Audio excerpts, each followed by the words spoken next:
Donc ici, détermine en numéro 22 si le point A, moins 1,2, appartient aux régions du plan délimité par les inéquations suivantes. Donc ici, on comprend que pour que mon point A fasse partie de ma région du plan délimité, il faut nécessairement que le point, quand je vais le prendre, il me donne quelque chose de vrai dans mon inéquation. Pour être plus clair, si par exemple je prends un demi-plan, ici mon demi-plan, et que je trace une droite dans ce plan. Donc ici avec ma droite, pour que le point A fasse partie de ma région du plan délimité par les inéquations suivantes, il faudrait qu'il soit du côté qui est assuré. Donc si par exemple mon point A est de ce côté-là, par exemple moins 1,2, on pourrait supposer que c'est là, il faudrait que mon côté assuré soit de ce côté-là. Donc mon demi-plan, il faudrait qu'il soit assuré de ce côté-là. Qu'est-ce que ça veut dire? Ça veut simplement dire que mon point ici, si je le mets dans mon inéquation, il faut que cela me donne quelque chose de vrai. Donc on va aller le faire ensemble. Donc je prends mon 4x plus petit ou égal à mon 2y plus 1 et je vais remplacer les coordonnées de mon point A. Donc mon point A en x, c'est moins 1, donc je vais avoir 4 multiplié par moins 1, plus petit ou égal à mon y qui est 2, ça va me donner 2 multiplié par 2, additionné à 1. Donc ça, si je le fais, je vais avoir 4 multiplié par moins 1, ça me donne moins 4. Plus petit que 2 multiplié par 2, on va avoir 4, additionné à 1. Donc 4 plus 1, on voit tout de suite que c'est 5. Donc ici, est-ce que moins 4 est plus petit que 5? On va aller voir. Donc si on regarde sur notre droite numérique, on voit clairement que notre moins 4 ici est plus petit que notre 5 ici. Donc, conclusion, comme notre moins 4 est effectivement plus petit ou égal à moins 5, eh bien le point A appartient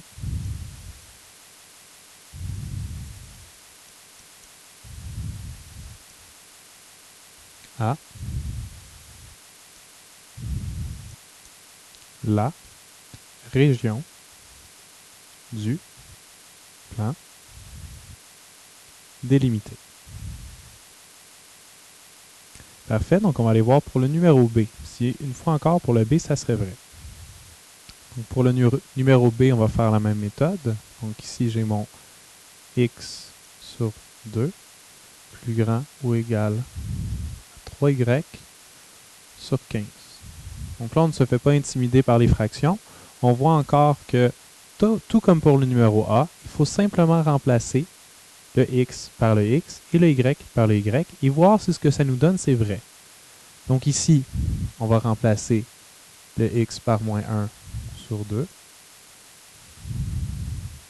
Et ici, on va avoir notre 3 multiplié par notre 2 qui est y, divisé par 15. Et ça, si on le fait sur la calculatrice, ça va nous donner moins 0,5 plus grand ou égal à, donc notre 3 multiplié par notre 2 divisé par 15. 3 multiplié par 2, ça fait 6. 6 divisé par 15, ça fait 0,4. Donc, est-ce que moins 5 est plus grand que 0,4? Si on prend le temps de regarder, on peut situer moins 0,5 ici et notre 0,4 là. Donc, nous voyons bien que notre 0,4 est plus grand que notre moins 0,5. Conclusion, cela est faux.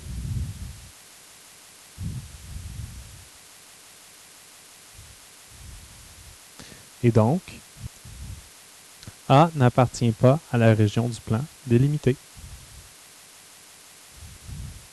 Finalement, nous allons voir notre numéro C. Donc, notre numéro C, encore une fois, on va tout simplement remplacer nos coordonnées. x, y par les coordonnées en A, de notre point A. Et comme ça, on va pouvoir voir si, justement, on nous donne quelque chose de vrai. Donc ici, nous avons notre 3x. On replace notre x par notre moins 1 du A. Ça nous donne 3 multiplié par moins 1. Moins 2, on remplace notre y qui est 2. Ça nous donne 2 multiplié par 2. Plus grand ou égal à moins 6.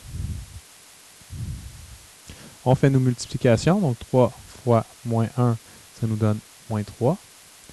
Moins 2 multiplié par 2, ça nous donne 4. Plus grand ou égal à moins 6, ça ne change pas. Moins 3, moins 4, on obtient moins 7.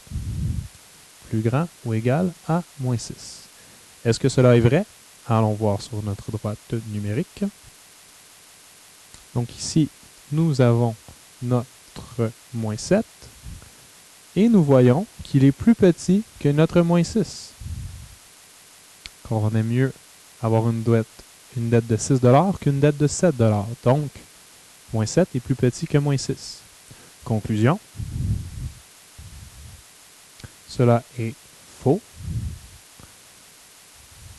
car moins 7 n'est pas plus grand ou égal à moins 6.